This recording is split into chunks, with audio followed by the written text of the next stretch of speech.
അങ്ങനെ ഇന്നത്തോടുകൂടി നമ്മുടെ തമ്പുവിന്റെ ചോറൂണ് പരിപാടിക്ക് നമ്മൾ വിരാമം കുറിക്കുകയാണ് കേട്ടോ. നമ്മുടെ ലാസ്റ്റ് ചോറൂണ് നമ്മുടെ ചോറ്റാനിക്കരയിൽ വെച്ചിട്ടായിരുന്നു. വേറെ ചോറൂണ് നേർച്ചയൊന്നും നമുക്കില്ല. അങ്ങനെ നമ്മൾ ചോറ് കൊടുക്കാനായിട്ട് ചോറ്റാനിക്കര അമ്പലത്തിൽ ചെന്നു. നമ്മൾ ചോറ് കൊടുക്കാൻ ചോറ്റാനിക്കര ചെല്ലുന്നുണ്ടെങ്കിൽ നിങ്ങൾക്ക് ആർക്കെങ്കിലും അറിയില്ല എന്നുണ്ടെങ്കിൽ 8 മണിയാകുമ്പോൾ ചെല്ലുക. എന്നിട്ട് നമ്മൾ വഴിപാട് കൗണ്ടറിൽ നിന്ന് ചോറൂണിന്റെ റെസിപ്റ്റ് വാങ്ങുക.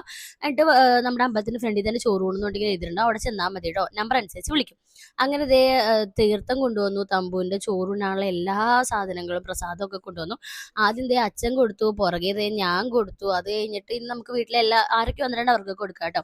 റീനാമ്മ കൊടുത്തു, പിന്നെ തമ്പുവിന്റെ ദേ ശ്രീയമ്മ കൊടുത്തു, അത് കഴിഞ്ഞിട്ട് മേശാപ്പ കൊടുത്തു, അത് കഴിഞ്ഞിട്ട് ദേ ആ തമ്പുവിന്റെ അച്ഛനും കൊടുത്തു. അങ്ങനെ ഞങ്ങൾ എല്ലാവരും ചോറ് കൊടുത്തുട്ടോ. എല്ലാവർക്കും നമുക്ക് ചോറ് കൊടുക്കാം. ചോറ് കൊടുത്തതിന്റെ അച്ഛനും അമ്മയ്ക്കും അമ്പലത്തിൽ കയറി തൊഴാം.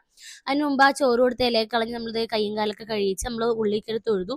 പിന്നെ തമ്പുവിന് നമ്മൾ നെൽപ്പറ നിറച്ചിട്ടുണ്ടായിരുന്നു, പറയും കൂടി നിറച്ചിട്ടുണ്ടായിരുന്നു. അതേ നമ്മൾ കീഴ്ക്കാവിൽ പോയി തൊഴുതു.